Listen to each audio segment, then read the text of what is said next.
Welcome to another edition of the MrWarrenHayes Show. I, of course, am Mr. Warren Hayes, and this is the podcast where we talk about professional wrestling for a couple of hours. Yeah, they're the podcast. If you've stumbled across this, let me tell you straight off the bat, there are no other wrestling podcasts out there. I'm the only one. Don't search. Don't look. Just take my word for it. So that's what we're going to be doing here on youtube.com/MrWarrenHayes or on your favorite podcast application. Thank you very much for allowing me to enter your ear holes for another week. And would you kindly, if that would be all right, would you kindly leave a like here on this video if you're on YouTube, or a 5-star review on Apple Podcasts, or a 5-star rating on Spotify? All the things help out tremendously and would mean a great deal to me. So I would appreciate it. So this week, we've got lots of coming and goings, contract news. We're talking a lot about this week. We're revisiting the Andrade discussion because since we last spoke, Andrade has officially joined AEW. So we're going to go back down that path again. And we're also going to be talking Santos Escobar. We're going to be talking about Hikaru Shida and sprinkling in a little John Cena and his final farewell tour. It's a little final farewell tour, just to make this all a nice, homogenous pottage of great pro wrestling thoughts. Hey, thank you so much for being here. I'll just shut up now. Well, I'll shut up with the intro and let's get to the meat right now. Thank you for being here. John Cena's retirement tour marches on. Dave Meltzer earlier today, in a report, said that he had found out who John Cena's final opponent is going to be. And you right now, sitting at home, sitting on the bus, on the train, jogging on the treadmill, walking with your dog, whatever. You have someone pop into your mind. You're like, oh, this would be a really cool final opponent. You already have someone pop into your brain. You're like, this will be a nice cap to John Cena's career. And I'm pretty sure that 80% of you did not consider Gunther, FKA Walter, as the guy who is going to end John Cena's career, but apparently this is what it's going to be. Apparently, Gunther is the guy who mercifully got rid of Bill Goldberg forever and ever earlier this year, will always be a babyface in my heart for doing it, is now going to be the man delegated to take out John Cena one last time. Look, I think it is extremely underwhelming. I think it's really, really, really underwhelming as far as a final match for John Cena goes. I'm assuming probably WWE fans are going to be very excited about it. It's a mixed bag of feelings. I think it's underwhelming. WWE fans are probably going to like it. If they are using this to continue to build Gunther as like this massive monster, this destroyer of all that we hold dear, and make children cry in the audience once again, I'm all for it. Of course, I'm 100%. I'm 100% all for it. I thought it was a really good. I think it's a good choice if that's what they want to do. Remember, this is WWE, so who knows? Like, who knows what they're up to? Who knows what their plans are? There's no real way of knowing. And then I got to thinking, because I think this is his last match, right? Like, there's no other matches in between, if I'm not mistaken, right? So I'm like, if this is it, and if it's not Gunther, because then I'm like, well, Gunther's a little underwhelming, but who else? Who else could it be? And then I'm starting to think. I'm starting to think of all of his opponents. I'm trying to think of the history of his opponents that could make sense for a big time final match. I'm thinking, okay, Adam Copeland, Edge, but he's kind of tied up right now.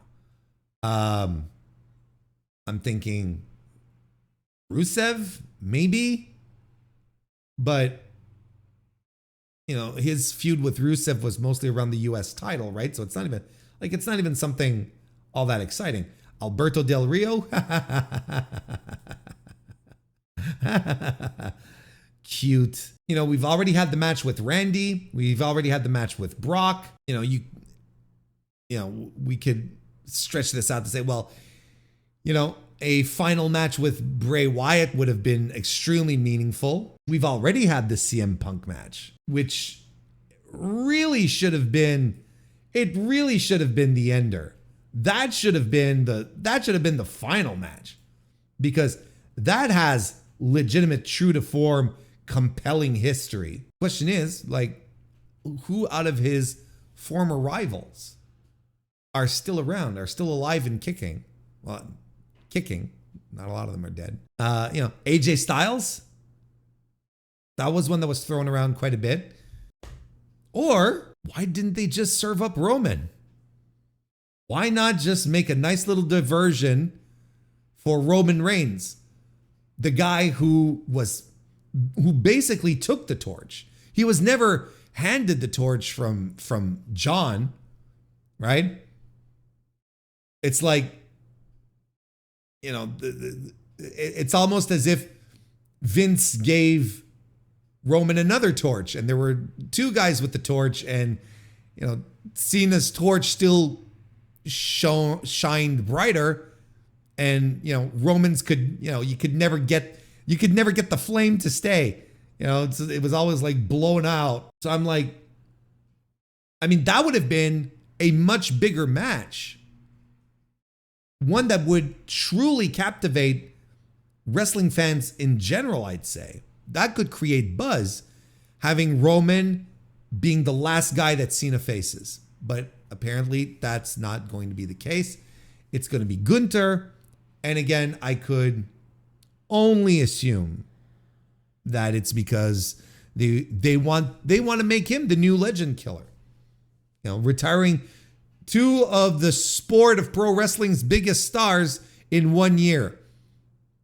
Got rid of Goldberg, and for what it's worth, John Cena should lose his last match, because if John wins his last match, it does nothing for Gunther. Then you're like, okay, this is weird. But then again, maybe they want John Cena to win his last match, and maybe that's why they're not putting them in the ring with Roman.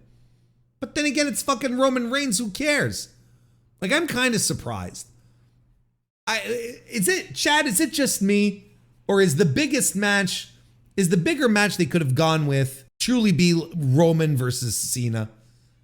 I feel that would have been the bigger match, even though they don't have a very storied history with some of the other guys that I mentioned, or Kurt Angle. That's right, chat. Of course, Kurt Angle can't go anymore, but is it just me? I legitimately don't see any other big time star that will make it feel it's a little again, like I said, to me, it's a little underwhelming.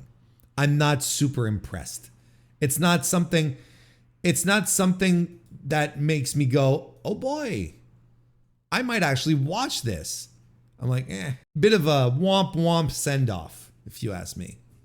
But John Cena's entire retirement year has been a series of womp womps. It's just been womp womp after womp womp.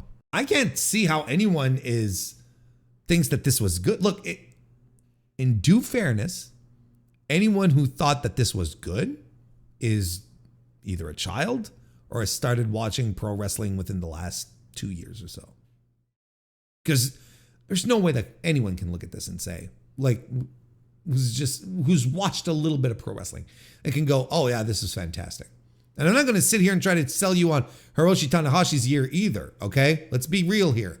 I think they both pretty. They're close mirrors to one another. Let's put it that way. But to stay on subject here, I think Cena's year has been extremely disappointing. And I still don't understand why they did the heel turn outside of Triple H doing his best Vince Russo impersonation. Where he's like, you got to swerve him, you got to give him a surprise, and then have no plans. And I legitimately believe that from that moment forward, that started to sink the magic around John Cena's exit, his retirement tour. That legitimately started to suck the air out of the room. I think tons of people lost interest when they realized that we don't want to heel John Cena, which, by the way, your boy Warren Hayes had 100% called it when he was in the aftermath of that heel turn. I was like, no one wants to see a John Cena heel on his way out. No one wants to see that. No one wants to see him fight R-Truth. It's junk. I called it. I saw it coming. And now the fans are reacted appropriately, where they're like, the heel turn was nonsense and useless and kind of boring. And it completely ruined the momentum. Oh, but they got a couple of headlines in the Hollywood Reporter. They talked about it on the New York Post, on ESPN.com, talking about how he had brutally attacked Cody Rhodes. And in fairness, the angle itself will always be great. The moment where he does the turn will always be phenomenally great. I think objectively, you cannot remove that. Everything after just nosedives. And I don't care. I don't care if The Rock did it. I don't care. I don't care who called for it. If it was Heyman, The Rock, I don't give a shit. There's one guy who puts his name on everything creative that happens in the company, and that is Paul Levesque. And that shit happened under his watch. He's responsible. If you thought it sucked, don't blame Rocky. Blame Papa Paul. He's the guy. So, look, that's the extent of my thoughts. I think this is a very underwhelming goodbye, a very underwhelming final match. Maybe they'll do an angle or two to make it good. You know, I think on occasion, you know, they let Gunther be Walter again, right? Like when he beat up Jimmy Uso, not Jimmy Uso. Yeah, it was Jimmy Uso. One of the Usos. Did he beat up Jay or Jimmy? In the lead up to his match with Jay, I think he beat up Jimmy for the world title at the WrestleMania thing, right? And he had a good old fashioned, let me just beat the piss out of this guy. And Jimmy Uso bladed, and I was like, this is fantastic. Like, this is, if only WWE was this good more often, but it was just that one time. So, you know, sometimes they're okay in unleashing Gunther and letting him, like, literally removing the leash and letting him do his thing, and that could add a little savory spice to what we're doing. But otherwise, if this is just a talky talk promo stuff where they just come into the ring and, you know, John Cena comes out and he starts cutting his promo, and then Gunther interrupts and he comes and he says his words, and John Cena responds, and Gunther goes, ha ha ha, I will beat you, and then he walks away and his music plays, and they do that for 4 weeks. That's bullshit. I don't want to sound like, too late now. I don't want to sound like I'm sticking up for Vince McMahon, but Vince would have booked this with a lot more care because it's John Cena. And it really does feel like Triple H is just getting on with it. He's just like, again, A guy who cosplayed his entire career being a top guy, now cosplaying being a creative genius, not knowing what he's doing, and being petty to the guys who were his peers and were all more successful, more organically over than he ever was. Like Bret Hart recently said, Triple H had to write himself into championship spots, never earned them, not a good wrestler, just cosplaying as a top guy. He was extremely lucky that both Steve Austin and The Rock disappeared when they did. You know how fortunate he was? And that there was no one comparable on the come up? Do you know how fortunate Hunter Hearst Helmsley was when both Stone Cold Steve Austin and The Rock called it quits? Incredible. Just incredible luck. Hope you're excited for Gunther. So I talked about this on the review, the AEW review earlier today. Andrade El Idolo, and of course him showing up in AEW. Andrade El Idolo, Andrade Almas, Andrade Cien Almas. Remember when he was the party guy? He was a party boy in NXT. You remember that? You remember that short stint when he was the party boy? When he was in NXT and he was going around and he was partying and he had the hat. You remember the party boy hat he had? And then he started getting managed by Zelina Vega. And then she got him on track. It's like, look, you got to stop doing blow and hanging out with hookers. That's not what she said, but that's what's implied. And she putting on the straight and narrow, and then he got he became NXT champion. Had that excellent match with Johnny Gargano. I forgot the suspenders. He did have suspenders too. What a look. That was his party. That was his party gear too. He went out in that. He thought that that he'd pick up the girls. He'd pick up the ladies with his little fedora and the suspenders. You have him stand on the street corner screaming, "Extra, extra," kind of something like that. Like I said, talked about it earlier today on the stream. This is the stream. Talked about it earlier today on the Dynamite review. But I'd be remiss if I didn't talk about it here. And we are going to start with the article provided to us by our boy Josh Nason over there at the Figure 4 Online Wrestling Observer. Less than 2 years after leaving, Andrade El Idolo has returned to AEW and already has some new friends. The Mexican star made a surprise appearance on Wednesday's AEW Dynamite as Kenny Omega was finishing an in-ring promo following a trios match that opened the show. The lights went out, and when they came back on, a masked man was standing behind Omega. He revealed himself as Andrade, laid Omega. He had his La Sombra mask on. So immediately when the lights came out, and Kristen, are you here? I hope you're here, because I want her to confirm what my reaction was. I want her to, just to show that I don't bullshit you most of the time. But in this case, I really, when the lights came, the minute the lights came back on and I saw him standing with the La Sombra mask, my instant reaction was, oh, fuck off. That was my guttural instant reaction to seeing the La Sombra mask in the middle of an AEW ring in 2025. Oh, fuck off. And basically laid Omega out with a spinning underhook DDT. And Don Callis then got into the ring and shook his hand to signal he's apparently joined the Don Callis family, which will not be like the Hardy family office. Andrade was suddenly released by WWE in mid-September due to what's been reported as disciplinary issues. Oh, that's putting it mildly.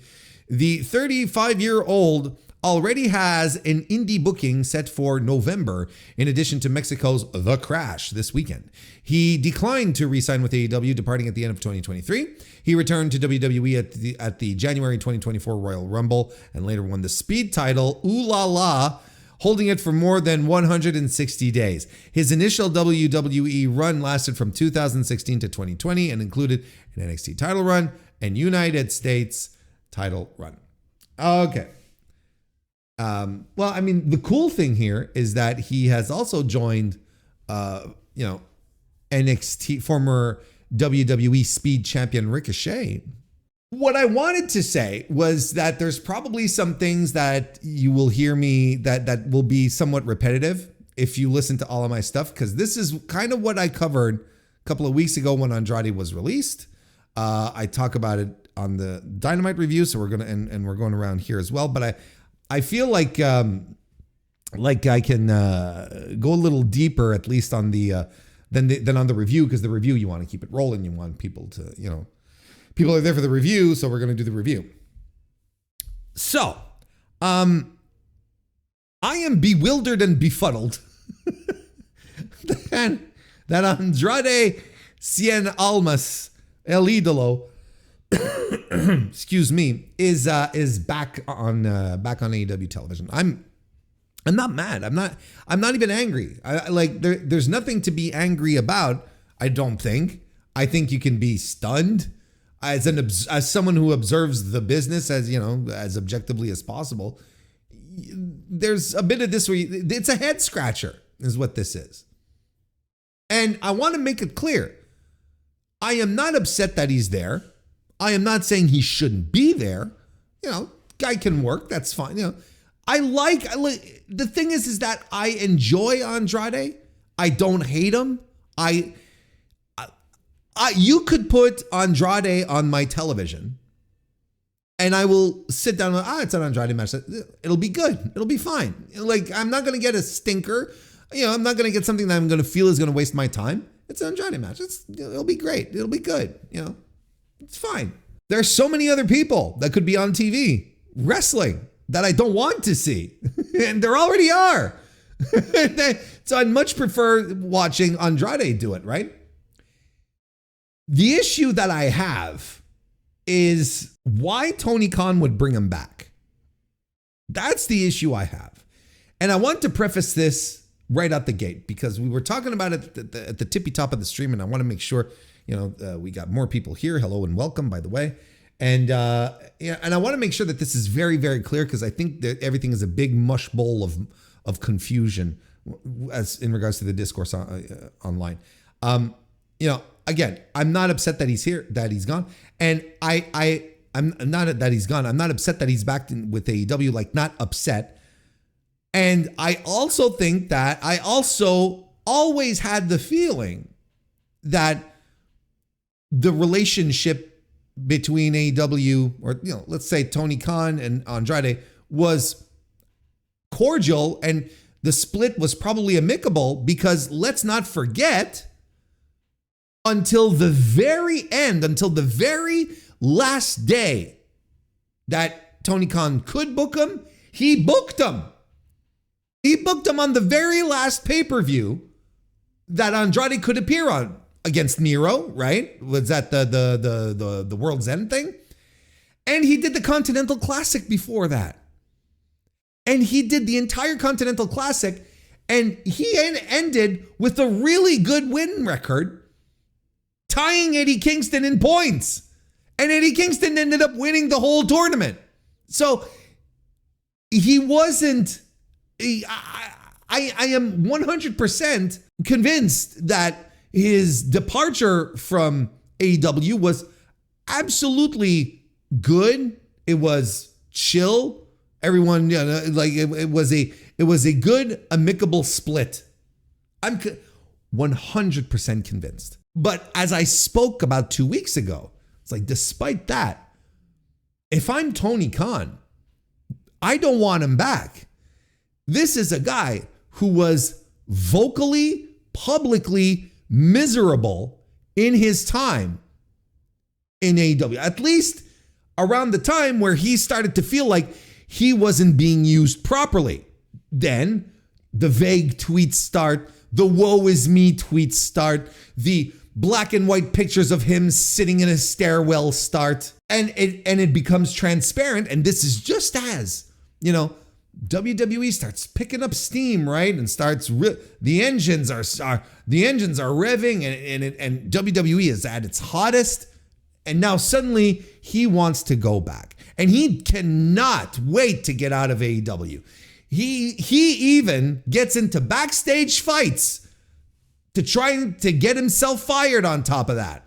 He did it all. He did every trick in the book to get himself fired so he could run all the way back to Paul Levesque. And that's what he did. Ended up running all the way back. Spends what? How long has it been? Like, I think 2 years, something like that. Less than 2 years. I think Josh said it in the article, right? After less than 2 years after leaving. So less than 2 years gone from the company, and he goes over there, and turns out the grass isn't any greener. In fact, it's probably a little worse for him. And he leaves. And I'm like, look, you can go back and listen to all of my breakdown of where I think Andrade should go and what's his next step, and what is he up to, what would be best for him. You can go back, and I stand by everything I said there. I was figuring that CMLL would welcome him with open arms. The question is, would they have the money to pay him?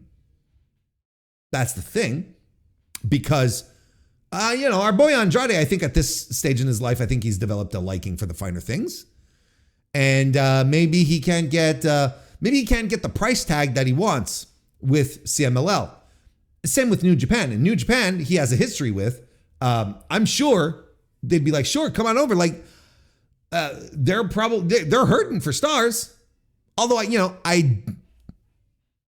I'm hearing some things that maybe New Japan is going to be scaling back on Gaijin coming over. Anyway, there might be some proof in the pudding coming up very soon.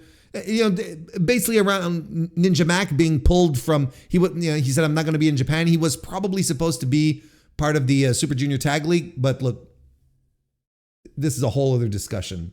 I don't want to get derailed here. My point being is that New Japan doesn't have the money. They don't have the money probably to afford Andrade, even though a La Sombra return in New Japan would also be tremendous and fine. So what happens next? So we have Andrade, back in AEW. His relationship with Tony it was probably fine, but he comes back, and like I said back then, I don't think AEW, I'm just regaining my thoughts here. So this is what I was going for.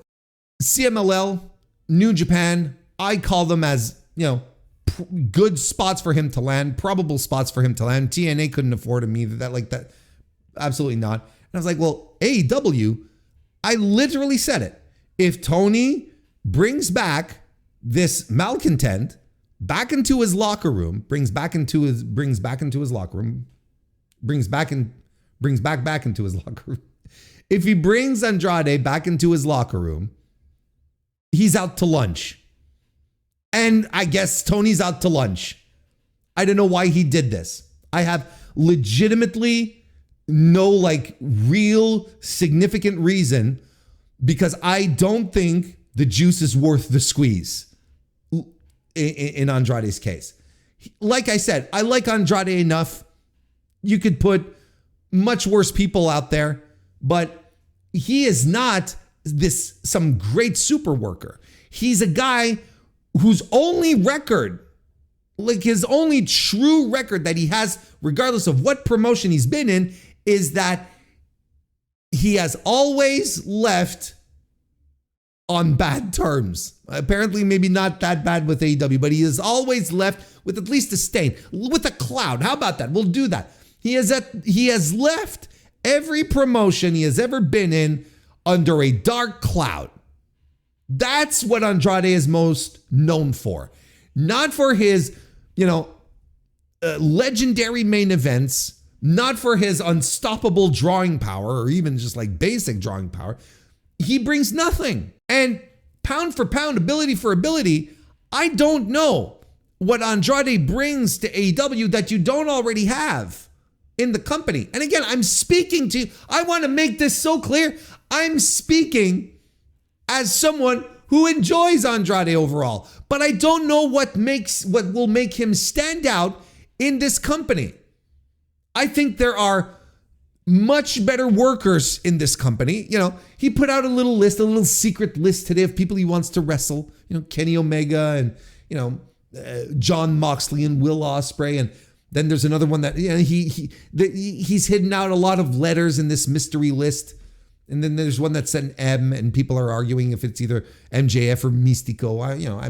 I'm like, hey, Andrade sees himself as a top guy, mixing it up with all these top dudes. So of course, like, I'm going with Mystico. Not that, Max, we love you. You're a top guy, but you're already arguing with him online. So that to me is that's a shoo-in. That's a guarantee at this point.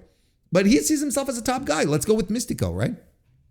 So again, nothing that he brings where I'm like, absolutely, this was missing, especially from a stacked upper roster of guys, right, in this company. It's not that he can't wrestle. I think he's good. I think he's very good. I think he has a super solid skill set. He can go. That's not the question. But a lot of guys on that roster can as well. There are much better guys, much better promos than him on the roster. Now, I'm not going to hold that necessarily against him. English is not his first language, and he struggles in English. You know, so it's not necessarily a thing where I'm like, oh, he's just bad at promos. No, he doesn't, he's not fluent in English. However, that does count in this circumstance. If we're breaking down strengths and weaknesses to try and get a better picture, I'm like, okay, look, the guy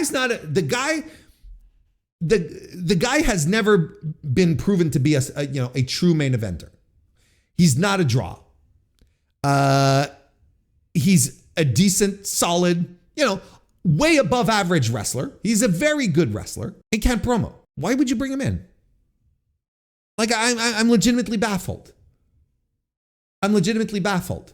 And look, if the thing that baffles me even more is, let's just say, AEW was in this beat where they're like, we need luchadors. We want to have access to more luchadors. Like, then it all breaks apart because there are so many better luchadors than him. Like, that's he's essentially scrubbed himself of the luchador energy, I guess, of the luchador vibe, right? No more mask, no big ceremonial get-ups and all that. You know what I'm talking about. Yeah. But if that's the idea, I'm like, brother, you've got your best buds right now with CMLL, which is arguably the hottest promotion in North America right now. And it is filled to the brim with awesome top tier talent. You could just give Salvador Lutheroth a call and say, who you got for me from your usual Arena Mexico crew that could come up for a 2-week stint with us. Lead us into the pay-per-view. I'll send you Mascara Dorada. Immediate upgrade. I'm trying to make sense of it. Between being miserable, being someone who, between being miserable and just, could not wait to run out the door of AEW to go join Triple H, right? Outside of him being a good pro wrestler, but for whom I have trouble finding his value add, to him not even being the best kind of luchador available out there that AEW has access to. AEW can literally just reach over and pull one and then have him do some matches and then send him home. And here's the other thing, which is so fucking crucial. And this is something this is something my my A plus audience to this D list podcast. I got it confused. I'm sorry. This is something that I want you to that I want you to listen. I want to make sure that you feel it makes sense. And if you think it does make sense, I think we have to spread this word out here. But we have to have a reality check. And unless you're not ready to have a reality check, then nothing I'll say here will help you. But you got to bear with me on this one. Kenny Omega is going to be this guy's first feud back. All right. Kenny Omega, superstar in AEW. A guy that AEW fans are begging to see on TV. You saw the reaction that he got on Dynamite last night when he showed up. Like, people just want to see Kenny Omega. They want to love him. They want to see him wrestle. They want to go, right? But our boy, Kenny Omega, with the injuries, with the operation, his days are numbered. I hope everyone realizes this. And all of our days are numbered, you're going to say, Warren. But yes, they are. However, Kenny, in his case, his time is coming up maybe sooner than we would like, maybe even that he would like. I don't think he has all that many matches left in him. And we are going to give one of those last potential matches to Andrade. Not only to Andrade, but to put Andrade over Kenny Omega.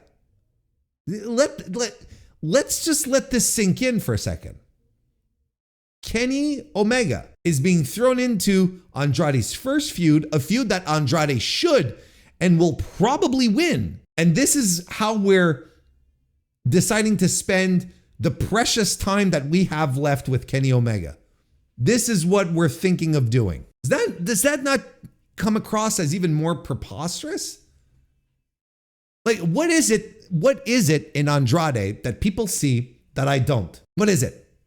What is the thing that because I'm trying to be as objective as possible here, folks. And again, I like Andrade, just not at the level that everyone else feels that he's at. I don't understand it. What am I not seeing here? Because there's something that's not connecting. Because that's what I call it. Like, that's what, when I talk about Kenny's time, this way, the precious little time we have with Kenny Omega, this is not how we should be. He shouldn't be thrown into a feud like this, just like willy-nilly, to put over a new guy. Now, I understand that this might be just Kenny who's like, yeah, sure, I'll do it. I'll put Andrade over. Sure thing.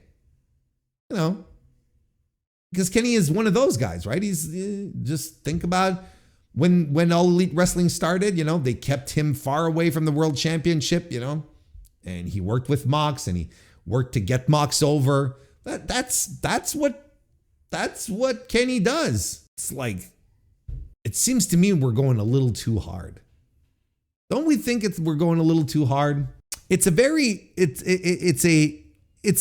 extremely baffling situation, his return, I will admit, and being thrust up into the upper crust, right? Okay, because that's where Andrade has always seen himself. That's in his brain. This is where he belongs, wrestling with the Kenny Omegas, the Will Ospreays, and so on and so forth, right? And clearly, Tony Khan loves him. And he's exactly the type of guy where I sit down and I ask myself, well, whose spot did he take? There was a spot there for someone in AEW. Whose spot did he take with Kenny Omega? Is it going to be a good match? Hell yeah, it's going to be a good match. Don't get me wrong here. I'm not dumb. It's going to be a good match. I'm able to parse my feelings this way. I'm like, I can understand the difference between me not understanding a move and yet seeing that, but yet appreciating what's going to happen nonetheless. I still don't understand it. Now, here's the thing. The minute Andrade starts vague posting again, I am literally going to come on this podcast and I'm going to say, I told you so. And I know some of you are listening, and I'm going to tell you I told you so. The minute he starts doing it, in fairness to Andrade, I would like to think that people are able to change. I think that, maybe maybe because of everything that happened in his personal life, maybe with how things turned out in WWE, maybe he had a sit down with himself and had a moment of realization. Maybe he just developed a new level of self-awareness where he's like, look, this is what I need to change moving forward. And maybe he made the move back to AEW and he's like, I'm a changed man. And I'm not the same guy who was here a couple of years ago. I was cocky, I was arrogant, I didn't respect this place. And now I'm going to come in and we're all going to work together to create something great, as a group, so that we can all lift all boats and everyone makes a fucking shitload of money, which is a good thing to do, right? So maybe he has that moment, that introspective moment, and he's like, well, swallow my pride kind of thing, etc. And then he goes and maybe maybe he's about to get onto the run of a lifetime. Okay, maybe he's about to get onto the run that everyone says he has in him, that I still don't see, but whatever, right? And if he does, chat, I promise you, and you can clip this, you can put this in your weird archives that you have on me on your hard drive, right? Clip this, keep me honest. I will be on this podcast, on this stream, telling you, you know what? All of my apprehensions about Andrade were wrong. Look at him go. What a great move by AEW. Andrade's a changed man. All this shit is tremendous. Maybe he's world champion and he's driving AEW to the best fucking years of their lives. The best years since 2022, 2023. Who knows? I mean, I doubt it, but who knows? No, but at the very least, I can hope for that. And in these types of situations, I can't but hope that I'm wrong. I don't bear any ill will against, this guy personally.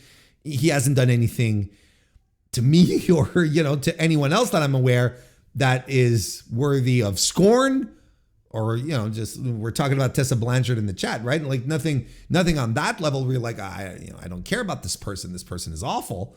It's nothing like that. I think in fairness, he, if he does clean his act up and, maybe he'll just shock us all. Maybe he'll just completely turn things around and become a tippy top guy. Fulfill the prophecy to a degree. Who knows? I think that's about everything that I had on Andrade, right? For the time being, it's still a baffling decision. I don't understand it. If we recap, I don't understand it. Brought in a fine wrestler, a good wrestler. That is not the issue with Andrade coming back. It's the issue that he spent this time, a long time in AEW, being miserable, wanting to get out of his contract, couldn't wait to hit the bricks, goes back to, and gets into fights and all that. So, he was a bit of a black cloud on the backstage as well. And you'd think that Tony would have learned his lesson about the sanctity of his backstage area, right? Of his locker room with the guys. It's like there's been so many lessons. Of course, we're all thinking about CM Punk, but there's others too. It's weird because sometimes I think that Tony understands it and then he turns around and then he does something like this. But look, all we can speak on here is how everything came across publicly, front facing, and this is how it all seems like it went down. Now, Andrade's back and he's not a guy. This might be my final point, but we can move on to something else. He's not a guy who will sit back and just like let himself, drift away into the mid card. This is a guy who has a very high opinion of himself, which is fine. In pro wrestling, you got to have the ego. You got to be able to shoot higher and higher and higher. That's part of the game. And so again, I don't necessarily have a problem with that. He has a very high opinion of himself. He sees himself as a main eventer, and it's something that he wants to hit. Be assured, he was not excited about being Speed champion or tag teaming with Rey Fenix. He is, in his mind, he is an untapped single superstar. That's why he's coming in. That's why before he came in, he started screwing around with MJF. Not with Mark Briscoe, not with Eddie Kingston, not with Orange Cassidy. When he was on Twitter, he wasn't calling those guys out. He went straight for MJF. Why? Because he knows MJF is the top guy and he's got a lot of swing. Well, he knows what he's doing. Comes in, Kenny Omega puts out his little mystery list of top guys where you clearly can see Will Ospreay, Jon Moxley with that. He's not gunning for, and again, inherently, I don't have a problem with that. You should have that type of ego, but that just goes to show you where he sees himself, and he has always seen himself. And to be clear again, I said that was the last thing, but no, I have one more thing. To be clear again, as we mentioned last time I talked about Andrade, I think the wellness violation stuff that was somehow leaked to media, I think that's all bullshit. Like I will stand by that. That's another thing that I think it was bullshit. And I thought it was bullshit. I still think it's bullshit. Why was that leaked?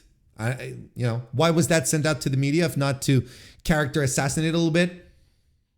To keep the WWE fans from mounting another hashtag Save Andrade type of thing, another we want Cross, we want Andrade. No one wants to support the guy who shoots himself up with performance enhancers, right? No, we don't want, can't believe that Andrade, tested positive, had wellness violations in the pure, unfettered land of, chicken breasts and broccoli that is WWE. It's a bullshit tactic that they have always used. It used to be they're difficult to work with. Now they're going a little harder because they know if they say, well, he's a drug user, people will be less inclined to support him because people can't think for themselves and they don't realize that WWE is very likely straight up lying to them. So you don't want to defend a drug user. That would look bad on your resume. So I think it's bullshit.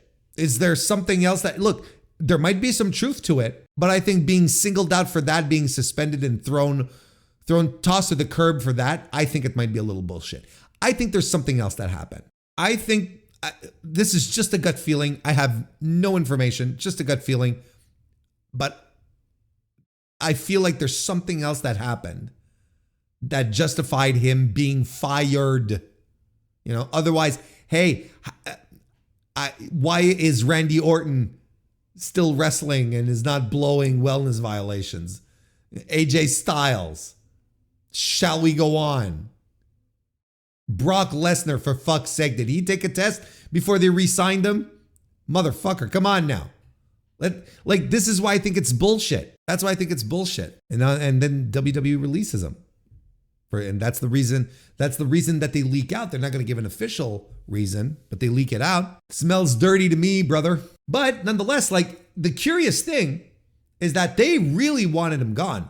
They really wanted to just punt him away as quickly and as fast as possible. They didn't even maintain the 90 days. They They decided to cut that so he can just fuck off and get off the books. Because I don't know if you know this. I don't know if I don't know if it's common knowledge, but it's known that WWE still pays the wrestler within the 90-day period after they're done working for WWE. Like they get fired and then they get a salary for another 3 months. But they were like, no, we're going to stop paying him. So you go and do. So they really wanted him gone. They really, really, really wanted him out of their books as soon as possible. Now, to me, this screams, well, look, even WWE didn't see the value in this guy or doesn't see the value in this guy. They were ready to cut bait completely and you can go show up for the competition. We don't give a shit. You know, they were just ready to completely like end it. And to me, that screams that they themselves don't see the value of Andrade. They don't see what makes him special to the point that they were like, yeah, go to AEW. Or maybe they were like, he won't go back to AEW because it ended so bad that last time. Or whatever, right? He probably won't go back. So maybe they called his bluff and they're like, okay, sure. And he was like, fine. Or he called their bluff. They're like, all right. And then he shows up in AEW. You know, so when I'm talking about Andrade, you know, just coming across a bit like a guy, just a guy, you know, I'm like, well, look at WWE's reaction to him being fired. They just cut bait completely. They just sliced the whole limb off and threw it away. It's like, it's fine. Like they don't see the value in him. It's curious. It's very, very curious. But he is a member of the AEW roster now. He's back. Our boy is back in town. WWE fans use the excuse, well, he's a part-timer. He doesn't need to be tested for Brock Lesnar. That makes no sense, but I understand what you're saying. I know what you're saying. You make sense. The argument does not make sense. I'm not saying Andrade is a super top guy, but he could be a mid to upper card guy. I think that's where he belongs. I don't think that's where Andrade thinks he belongs. And that could be the crux of the problem moving forward. Where if Tony says, no, your ceiling is, you know, fighting.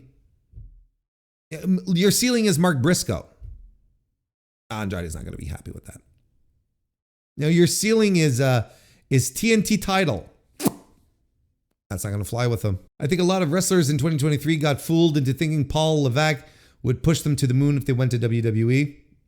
Yeah. Well, here, I think a lot of, we're talking about the WWE wrestlers, right? Who came to AEW. I think a lot of them thought that they were going to be pushed to the moon by AEW. I think that's the essence of the problem, where Miro, Malachi Black / Aleister Black, Andrade, they all thought that we're coming into the junior promotion, and they need superstars like us to drive this place forward, you know? And no. Turns out, you know, there are lots of homegrown stars, and the AEW fans took a liking to them, and you know, but I think a lot of them were just upset that they were not being booked to their stature, I guess is what what I'd say. So then they wanted to run home to WWE, where they hoped they could get higher up on the card, but at the very least, you know, they felt like they respected that place more than AEW. So they don't mind doing jobs then because they respect WWE. I think that's the main crux here. But WWE did sign him twice, so I would agree that there may likely be something other than a wellness violation at play. Oh, absolutely. But here's the reason why WWE signed him twice. Right? They signed him the first time, of course, as an NXT prospect, which is what NXT was doing at the time, right? Scouting, finding some hot talent and signing them. Remember when NXT used to do that? So he comes in, he does his thing, goes up to main roster, and he gets in his own way. And then he leaves. Was he fired? I think he was fired, right? and he was fired, and then comes back, and then here he gets released. I think in his case, the bloom has maybe fallen off the rose when it comes to his WWE aspirations, where he's like, no, this, like the first time you get fired, let's say you get fired, under the Vince regime, and you're like, no, this didn't end well. This had we could have ended this another way, and I still had stuff to do there. So he sees another opportunity to go.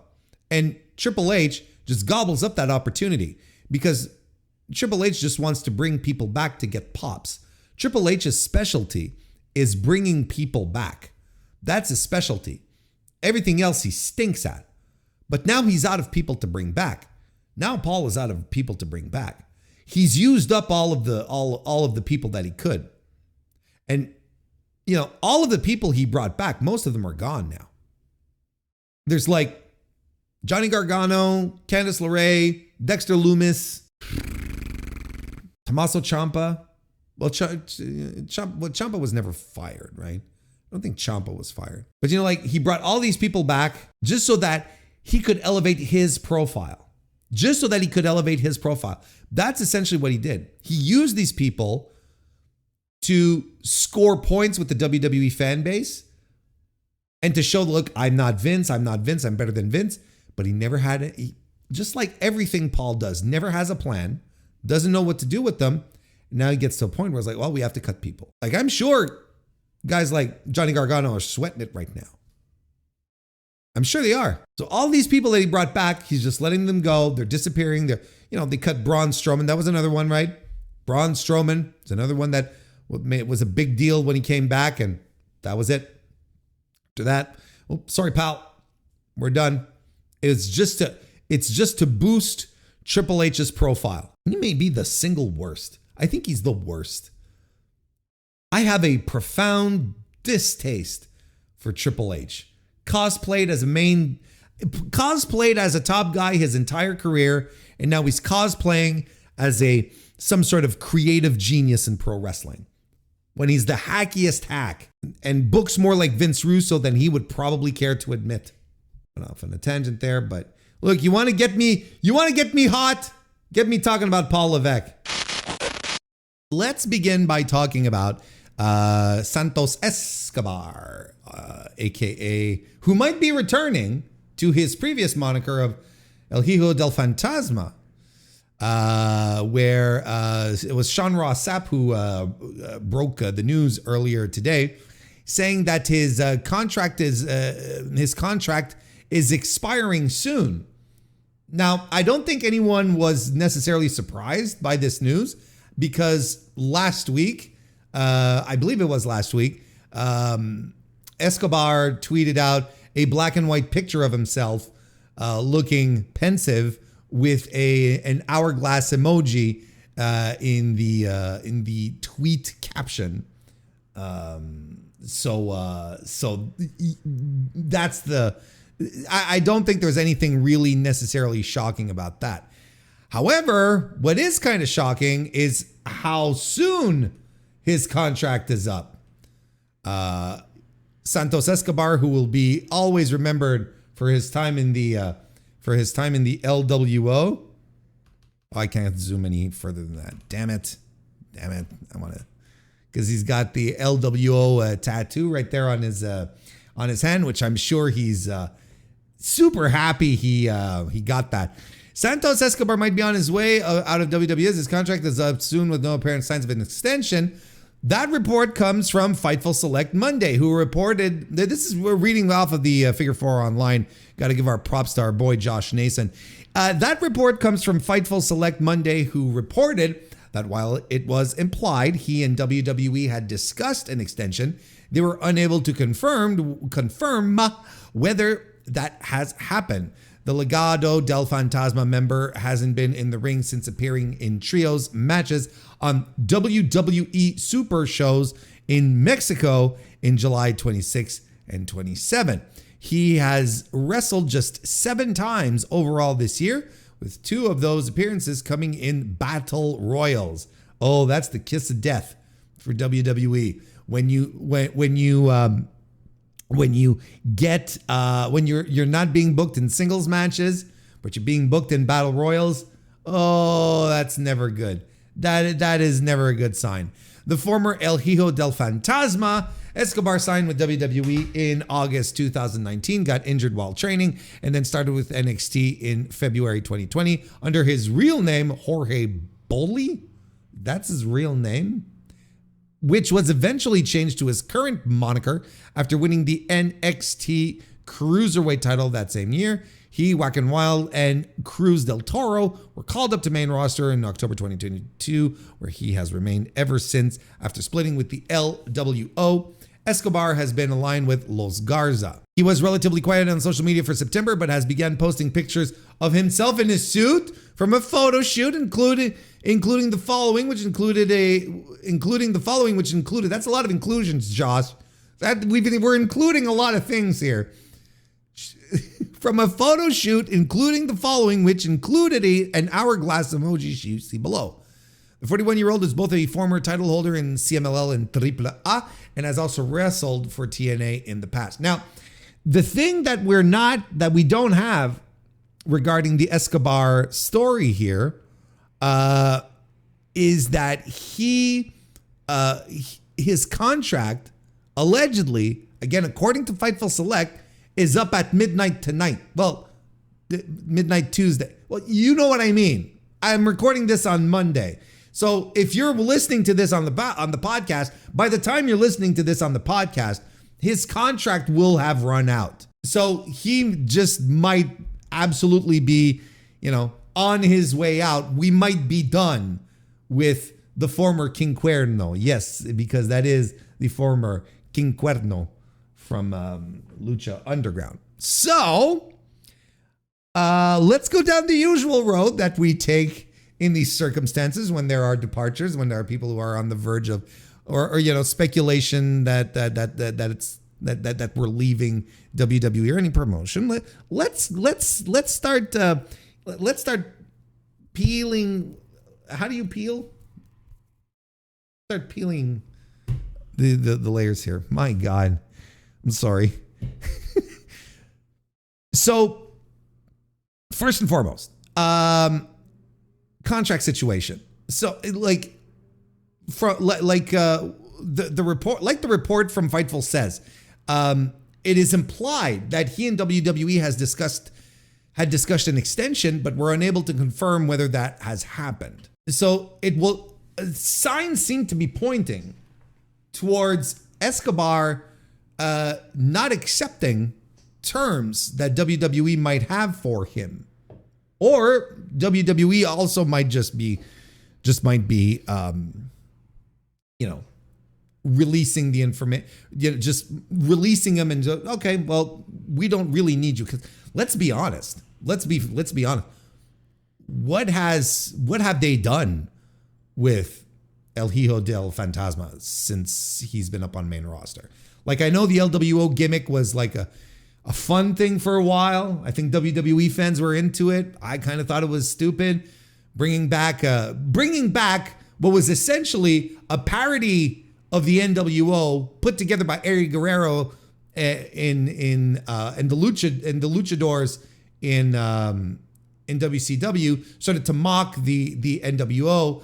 And to sort of be like, hey, you know what? We're the lucha guys here, and we don't get no respect. No one gives us real matches. We don't get no respect. So we're gonna bind ourselves together and create this faction. Like, it's kind of weird that people are like, oh yeah, the LWO, yay. No one liked the LWO at the time. Everyone thought it was a stupid idea. Like, no, there was, and it didn't lead anywhere.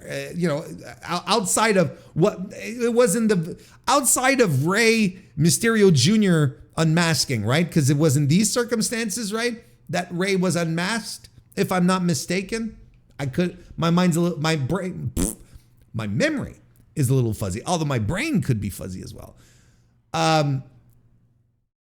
So, I mean, like, it was a dumb gimmick to begin with. And, I'm kind of like the opinion of chat, where it's like, oh, he tattooed LWO on his hand, dork. Yes, that's very dork. That is 100% dork. That's purebred dork. Anywho. So the point that I was making is that there's nothing that WWE has done with the guy. So if WWE just wanted to cut their losses and say, you know what, we're not renewing you, it's fine.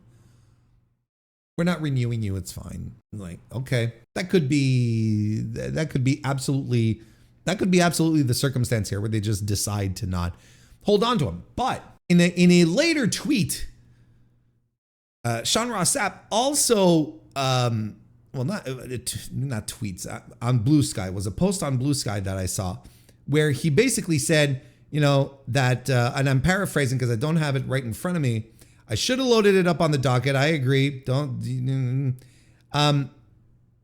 Sean said that he added Escobar to a recent group of WWE talent that have left the company, that refused an offer from the company and then moved on.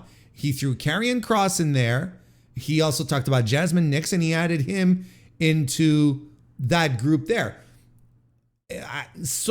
Kind of implying, without saying it outright, that Santos Escobar did get a contract, but refused whatever was offered. Now, did he counter that and WWE then decided to not renew off of that counter proposal? That could be.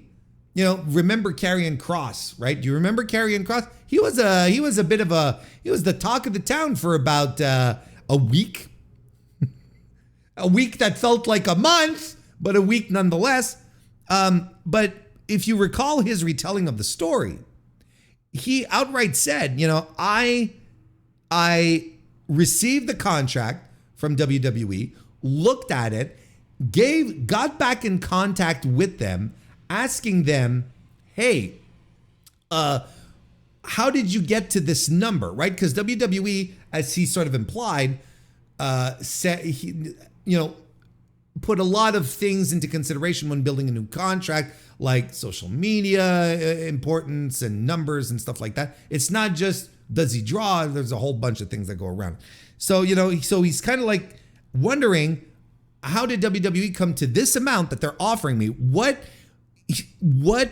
was the logic behind this amount that you are offering for this next contract? And he gets in contact with them and asks them this question, and they respond back, you've got 24 hours to sign or we're rescinding the offer.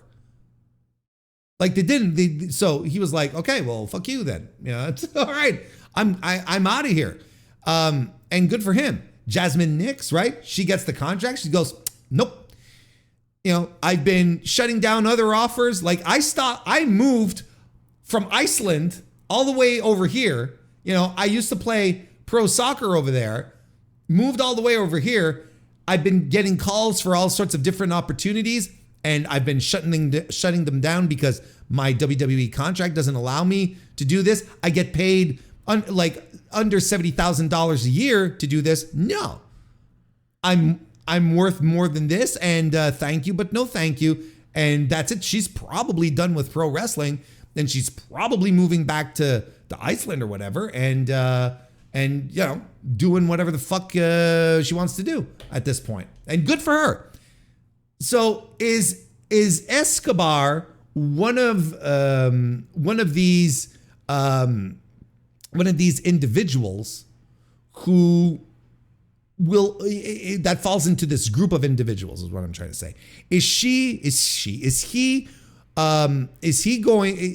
his contract situation a thing where he received an offer and turned it down, or did WWE just simply not choose to not renew him? Now, as it stands right now, there's just that level of detail, And I guess, look, I'm recording this at 8:15 p.m. on the Monday, right? Monday, the October 6th. So there could be a last-minute ditch effort, right? Last-ditch minute effort, a minute of a ditch going towards the effort, a minute's effort in the ditch to re-sign Santos Escobar. Maybe at 11:59, they're gonna put the pen to paper and re-sign him. But frankly, I think at this point it's just like, no. I think it's safe to. It's safe. I think we can start assuming that as of tomorrow, he will be a free agent. His contract will not be renewed, and it'll be time for him to move on. I mean, that's it, you know. But of course, if he does indeed leave because because he was asking for more money, because he feels the contract was lowballing him, all the more power to him. Look, you guys and gals and non-binary pals know that here on the podcast, we respect the pro wrestlers who work as talent on national television to go in and get as much money as they can for their contracts. I mean, that's it. Look, we talk about it many, many times, but pro wrestlers have a shelf life. It's a very intense physical way of life and employment. Their shelf life is limited. So go and get as much money as you can while you can still physically do what you do. I have no qualms with that. And I'm going to push this even farther in the case of WWE. Since you are on television working for $1 billion company, you should be paid like $1 billion company should be paying you, the talent. So if Santos Escobar feels like whatever amount of money is being offered to him is insufficient, well, good for him to be like, well, if you don't, I'm not coming to work for this amount because my dream is not to be a WWE superstar. My dream is to wrestle and to make money wrestling. And I have no problems with that. And I respect that. I respect that much more than people, admittedly going out there and admitting that they took pay cuts just because their dream was to work with WWE. Why? I'll say it again just for convenience sake, because it removes all of their leverage. All of their leverage, not only for these negotiations, but further negotiations down the road as well. Unless they break out as a megastar. Unless. But that's going to be a handful of people. You'll probably be able to count them on one hand. I'm talking about the vast majority of people. I'm talking about the Stephanie Vicaires. I'm talking about the Mariah Mays. I'm talking about the Roxanne Perez's. None of these people have any real leverage with this company when it's time to sit down and negotiate contracts because they've already shown their hand. Because Stephanie Vicaire came to WWE and told them, AEW is offering me this much more than you guys. Can you meet that? And they said, no, we can't. Please go join AEW and good luck, because we can't match that. And yet she still refused the AEW contract and went to work for less money with WWE because that was her dream. And it's probably the same thing with Mariah May because that was her dream. And now moving forward, they have no leverage. They're going to sit down, they're going to get their contract, and they're going to say, there could be an extra zero here at the end or whatever the fuck, and they send it back in a negotiation. WWE is going to go, no, wasn't this your dream to be here? Well, your dream, this is what we're paying you for your dream. It's TKO. Do you really think that they're going to be like anything close to fair when it comes to salaries? It's preposterous. Now, as for landing spots, everything is going around up and down and so on and so forth. Now, I, once again, am coming here to ask you to stop hoping for all the WWE cast-offs to go to AEW. It's so annoying. It is so incredibly annoying.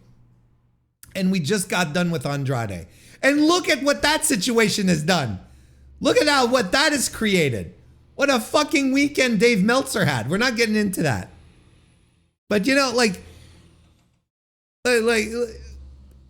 look, I am convinced that The majority of AEW fans today are not the AEW fans that were around just 2 years ago. There is no other reason. There is no other reason than to explain how open-minded and open-hearted AEW fans are at the returning Andrade, who spent weeks upon months, during the last year of his employment at AEW, vague posting about how he wanted to be in WWE, that he was misused and was annoying people, and people were mad at him. And somehow now it's like, no, listen. We have to be accepting of this because Tony Khan has brought him back on board. And whatever Tony says goes, right? I mean, it's not as if Tony can make mistakes. Anyway, the point is, let's keep this focused on Santos here. The point here is that we have to stop hoping for the minute anyone gets released that they need to show up in AEW. Just name them. Dakota Kai, Shotzi Blackheart. Like, oh, they're going to be in AEW. And then you're like, are they really good fits in AEW? Are they really good fits in AEW? And then Shayna Baszler needs to go. Well, I agree. That was one that I agreed on. Like, Shayna Baszler could actually rock pretty hard, especially if she becomes a member of the Death Riders. I think that'd rock. But she's been hanging around WWE. She's waiting for a producer job. So, okay, that's fine. She's not going anywhere. And that's fine. It's like, now, we have to stop with that. And I think Santos is a good example here, where at first when I'm thinking about it, when the news breaks, and I'm like, you know what? I'd like to see the AEW kick the tires on Santos Escobar. Let's see what a guy who has barely been used, in any capacity, really, of any interest, let's put it that way, over the past, 4 years or whatnot, 3 years, 4 years. A guy who has charisma, who can portray, a tough guy and, not a bad little promo. Let's see what he can do. His bump card is clean. It's not as if he's been, it's like when Ricochet came in. And I was telling you guys, I was saying, look, bring Ricochet in. This guy can do spectacular stuff. He's a great performer. He's a seasoned vet, plus the cleanest bump card of all time because he wasn't doing jack shit in WWE. Not because he didn't want to, but Vince didn't let him do it, right? So I'm like, okay, well, my first reflex was, let's see what this guy has. And to a degree, I'm kind of still on that front, but I'm not as gung-ho on a Santos Escobar, El Hijo del Fantasma showing up in AEW because, well, I just went to Cage Match and I was like, oh, he's 41 years old. And again, it's not necessarily an ageism thing. It's more like what do you do? What are you doing bringing in this guy? A guy who, like I said, we have never seen him do anything of centrally interesting. There's a bunch of reasons for that, but a guy who has never broke apart from the pack since being on U.S. television wrestling. He's never stood out. Not a bad performer, but he's never stood out. What does he have to bring at 41 years old to All Elite Wrestling? And that's where I get a little colder. Now I'm like, yeah, you know what? Maybe I'm not all that interested anymore. Maybe, the aura that follows him, which, let's be honest, okay? Let's be frank. The aura of El Hijo del Fantasma comes from the Lucha Underground days, from the King Cuerno days, right?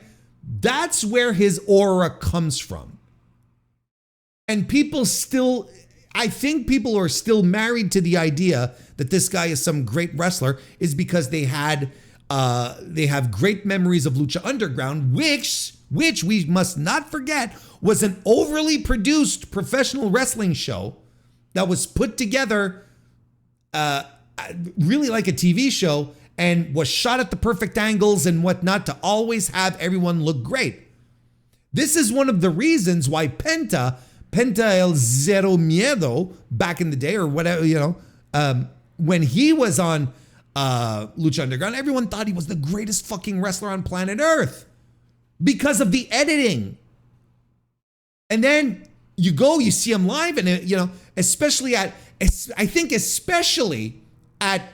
the first All In against Kenny, I think a lot of people went, wait a second, this guy, is that the same guy that we saw on Lucha Underground?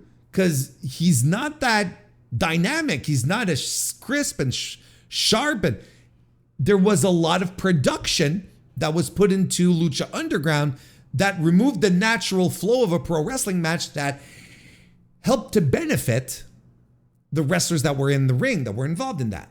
And I think that a lot of this aura that people seem to associate with Santos comes from his King Cuerno days.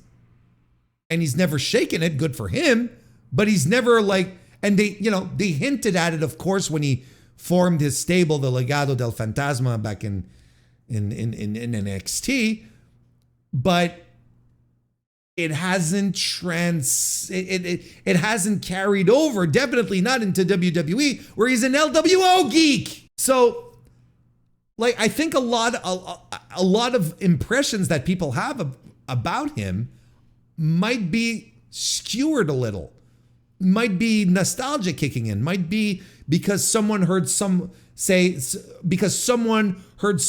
oh, he was great in Lucha Underground. I was like, oh, really?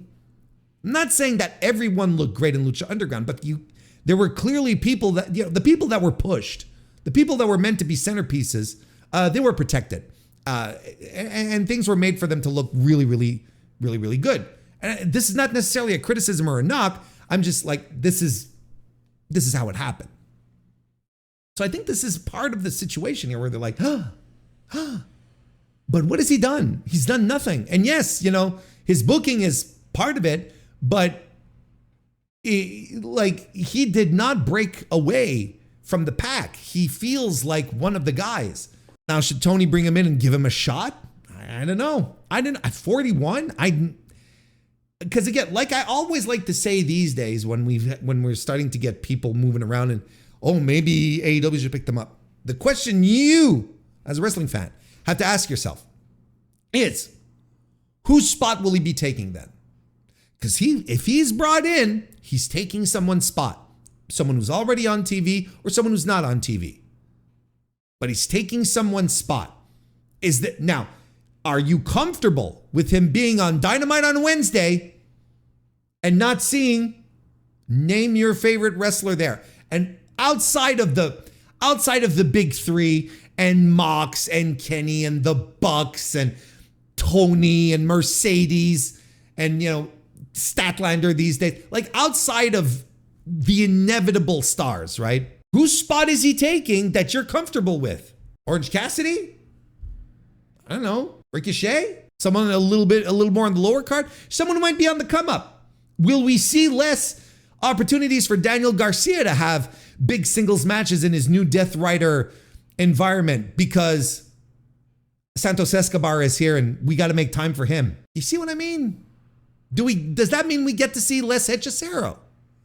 Less Josh Alexander? I'm not convinced. That this is a good move. And thankfully, my chat seems to agree with me because they are the A+ audience to this D-List podcast. Because I'm convinced I put this take out there into the wilderness on Blue Sky, and I get chewed up alive. I think there's a lot of people who are like, yeah, no, bring him in. So if not there, where else? TNA stays in the family, so on and so forth. Does he really want to go there? Is that something he wants to do? I mean, if he wants to stay, like I said, if he wants to stay in the family, it's the best thing to do. Just jumps right in to get signed. TNA is supposed to get an influx of money soon. I mean, they're about to become the number 2 promotion in the United States, right? I don't know if you heard this. They're on the cusp of a television deal. I mean, I guess, but at the same time, like, I think, look, TNA does feel like a logical landing spot for him, in which he could go and he could be a much bigger fish in that pond than he would be in AEW, for instance. I legitimately think he could be. He'd have, he could have potential feuds with Mike Santana, for instance. Like, you put a little thought into it, you're like, yeah, you know what, that, not so bad a setup. I think it's a pretty good getup. He stays in the family. Maybe they can still get him to work some AAA. Huh? You never know. I get the impression that he wasn't impressed by doing that. I don't think that's necessarily something he wanted to do. MLW, I see in the chat being brought up. That is a very good landing spot, actually, because let's be honest, MLW these days at their live shows, they're filling out. They're filling out mostly because of their lucha stars, because of the lucha people that they bring in from CMLL. Yeah, I mean, they have whole gimmicks around the lucha libre, and I'm sure. But the question is like, that would, it's not a question, it's a statement. That'd be one hell of a pay slice, though. That, holy shit. That would be one hell of a pay cut if he went from WWE to MLW. It'd probably be worse than the pay cut he'd take by going to TNA. I mean, it's just night and day. But he's got connections, he's got friends, so on and so forth. Then I saw it brought up. It's like, yeah, but MLW work with CMLL. And Escobar or El Hijo del Fantasma, they have heat. His departure from CMLL wasn't the best. Was on neither side. Like, both sides left with hurt feelings. Essentially, this was what, 2013.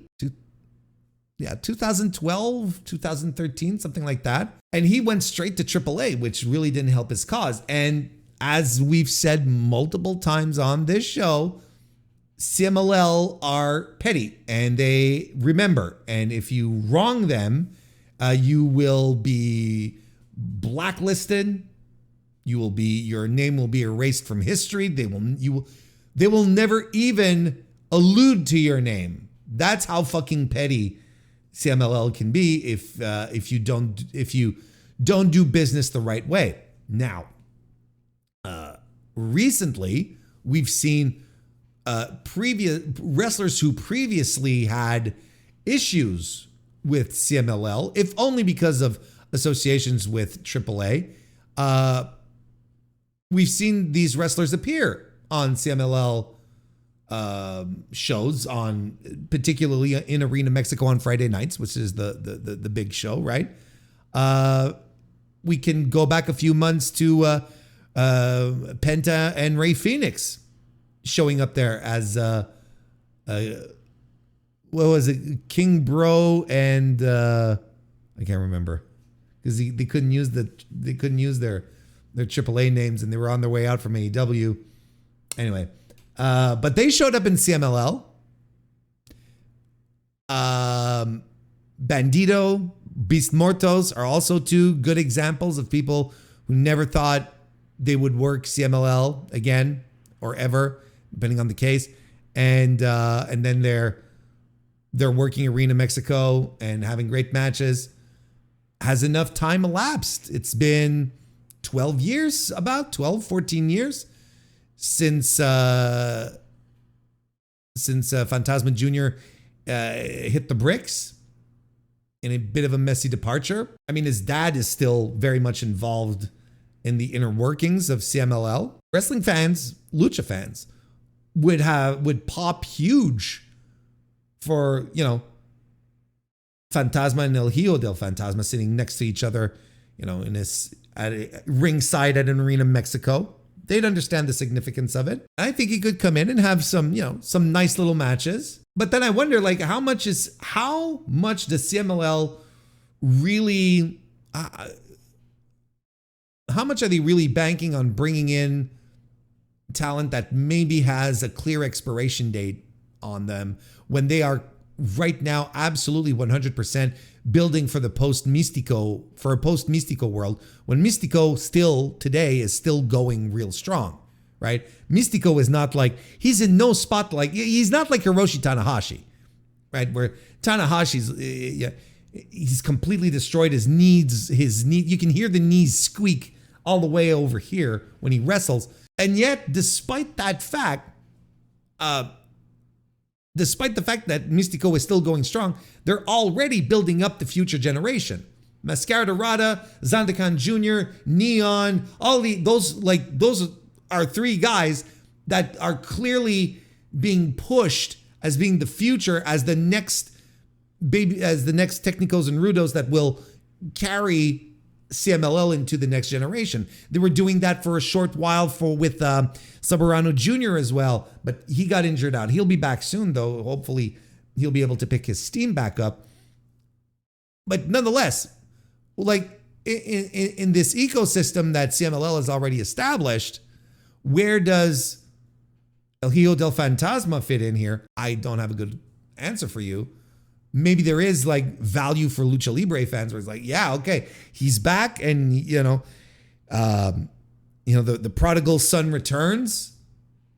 I'm sure there's some, look, it's not as if there's no juice to squeeze out of this. I'm sure there is, but you're a little more cautious when you consider that, well, his best years are behind him, and he's not washed up by any stretch of the imagination at 41.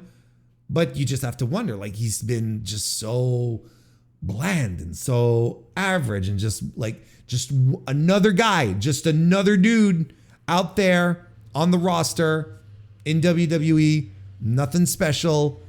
What is his value? I mean, your guess is as good as mine at this point. Good little wrestler, but do you want a good little wrestler? Is that what you want as a promoter, as a guy who owns a wrestling company? Is that what you want? You probably want a little more than a good little wrestler, especially one that maybe has, 10 years left? Maybe a little less? Look, I mean, we've got lucha guys right now in their 60s. You got Blue Panther having a career year. Fucking 63-year-old Blue Panther having a career year, okay? So at the same time, let's be honest, what do I know? What do I know? It could go in any direction at this point. Anyway, to be continued. We'll keep an eye on this. We'll talk about it again when we see where he lands. But I feel that probably his best landing spot is CMLL. I think his best spot is there, because I'm sure there's some good history there that you can play off of, and might even be, here's the thing. Oh, here's something literally just popped into my noodle here. CMLL right now, without talking about AAA or WWE directly, they're in a campaign to make sure that people understand that CMLL is, hecho in Mexico, right? And that it's authentic lucha libre. It's not the gringos that are coming in and telling us what to do. We do our things our own way. Would it be a nice little statement for them to, in this environment right now where they're working this campaign, to say, look, we had one of ours, former wrestler who went off, tried to make it in the United States in WWE, and it didn't work out. Why? Because traditional lucha libre, because these gringos up north don't understand what traditional lucha libre is, and he is back home to where he belongs in CMLL. I mean, that would be a hell of a message, right? Is that what they're going to do? Hey, let's find out. Let's find out shortly. All right, let's move on to some AEW notes. Hikaru Shida has announced that she has re-signed with AEW. We're reading this article off of the Figure 4 Online, The Observer. The former AEW Women's World Champion revealed the news during a YouTube live stream on Friday. She said fans had been asking if she was retiring after she played the role of a retiring pro wrestler in a stage play last month in Japan. This is so dumb. This is so Christ, I'm going to play a baker in a play. Oh, are you retiring from acting to become a baker? No, I'm playing a baker in a play.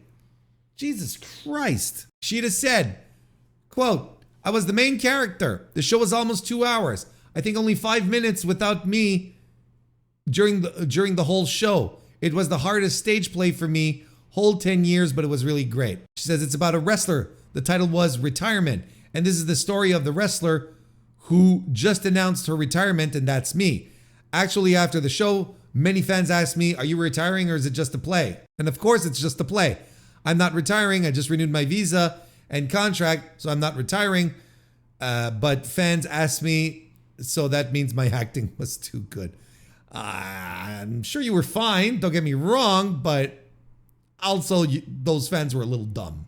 Shida. The play ran from September 18 to 21. On October 2, Shida posted to X, and she was returning to the United States. Her most recent AEW match, a loss to Chris Statlander, took place on the November 2024 edition of AEW Dynamite. Good for her. Good for her. Look, I'm the guy with the Shida hot take that I think she's washed, and I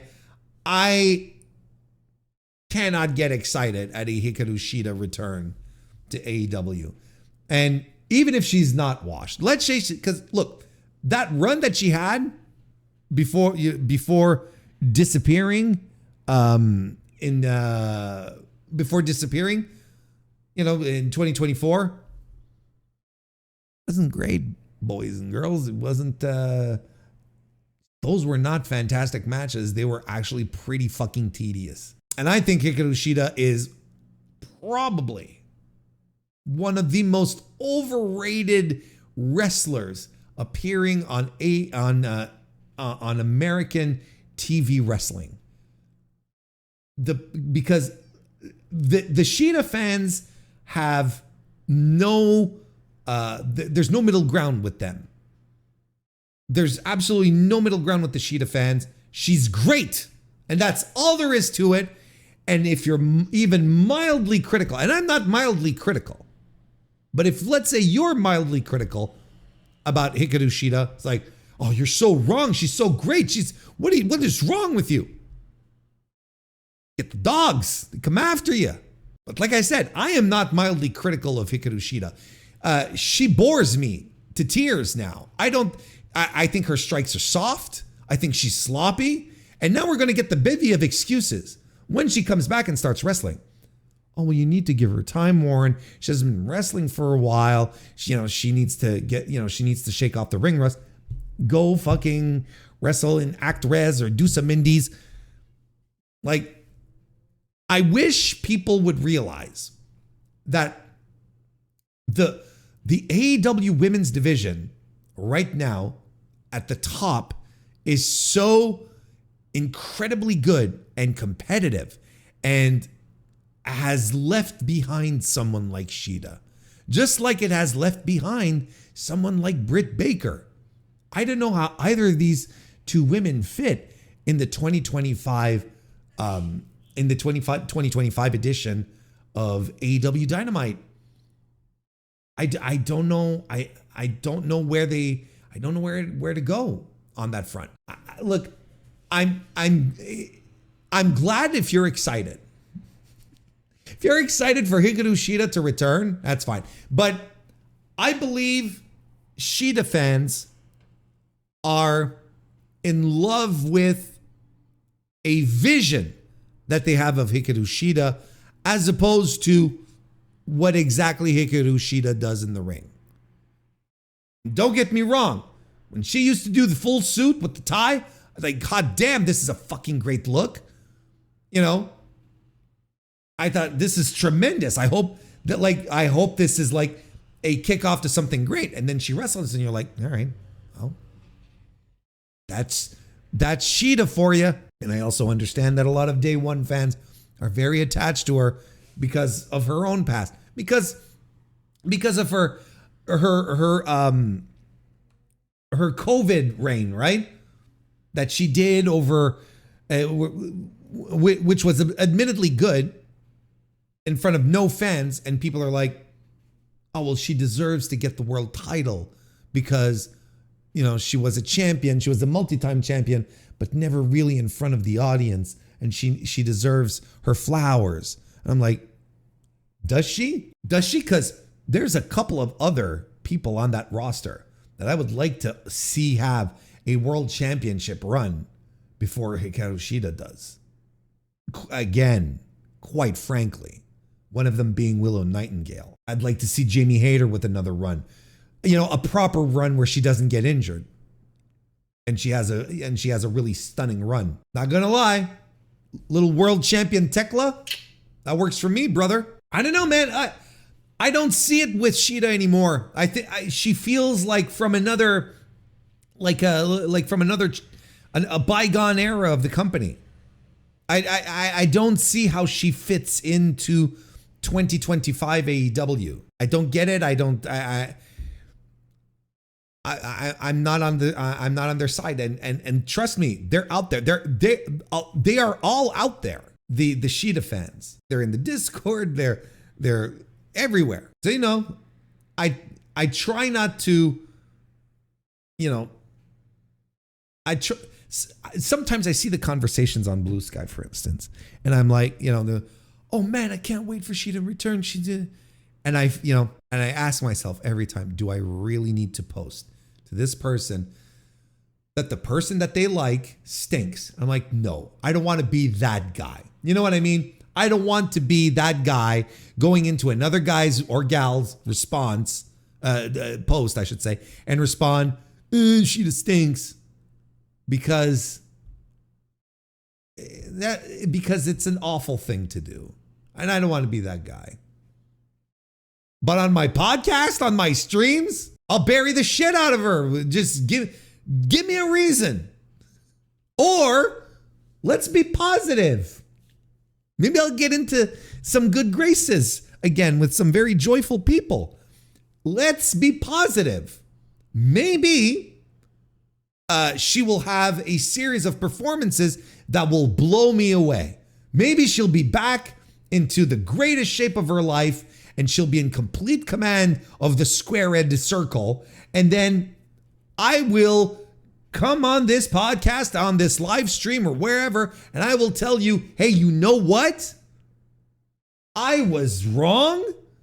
Shida is blowing my mind, and I will be glad to do so. I will be thrilled if that were to happen, where I can sit down and just shower her with praise. But objectively speaking, I can't. She kind of stinks. That's where Shida is in 2025. I think she's washed. I will allow myself to be surprised. We'll see. That's all we can do, and see how we go from there. And that about wraps it up for another edition of the Mr. Warren Hayes Show. Thank you very much for joining me. If you're still here at the end and you haven't left a like yet, or a review, or a rating, then please go ahead. I mean, you've made it this far, might as well go the little extra mile, right? I will be back tomorrow, Thursday, for the Dynamite review, the Title Tuesday Dynamite review. That's right. Still on the same day, still on Thursday. So we'll be back for that. And yeah, we've got, there's wrestling coming up, and we've got some reviews in the pike. If you don't want to miss a single thing, and especially if you want to get in on early access on a lot of the stuff that comes out here of the Mr. Warren Hayes Show Content Factory, well, why don't you become a member of the YouTube channel? YouTube members get early access to all the stuff, including this podcast. So there you go. So consider doing that. Shows a little support. You get you get a little something in return. It's a great exchange of services. That being said, thank you all very much for being here. Go watch some Randy Orton and get back to me, and I will see you next time.